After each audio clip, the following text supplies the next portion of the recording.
Coding তো বড়দের ব্যাপার, ছোটরা এটা শিখে কি লাভ?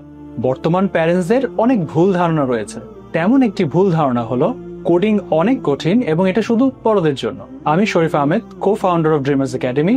আজকে এসেছি কিছু কোডিং রিলেটেড মিথ ভাঙতে। মিথ 1, কোডিং অনেক কঠিন। কোডিং শেখানোর সঠিক টেকনিক ইউজ করলে তাদের জন্য এটা খেলার মতো মনে হবে। আমাদের 7 বছর বয়সী স্টুডেন্টরা প্রথম ক্লাস থেকেই কোডিং শেখা শুরু করে। এতে ইনক্রিজ হয় তাদের creativity, problem solving skill, logical thinking, যেটা তাদের স্কুলের পড়াশোনাতেও হেল্প করে।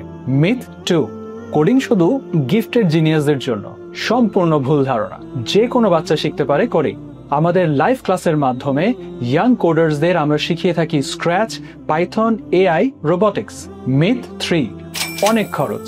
একদম শুরু থেকে আমরা চেষ্টা করে আসছি কোর্স ফিটাকে একদম অ্যাফোর্ডেবল রাখার জন্য, যাতে দেশের প্রতিটি ঘরে তৈরি হতে পারে একজন করে কোডার। এছাড়াও আমরা অফার করছি ফ্রি ট্রায়াল ক্লাস। আজই জয়েন করুন ড্রিমার্স একাডেমিতে। রেজিস্ট্রেশন করে ফেলুন একটি ফ্রি ট্রায়াল ক্লাসের জন্য। Dreamers academy, dream, learn, lead.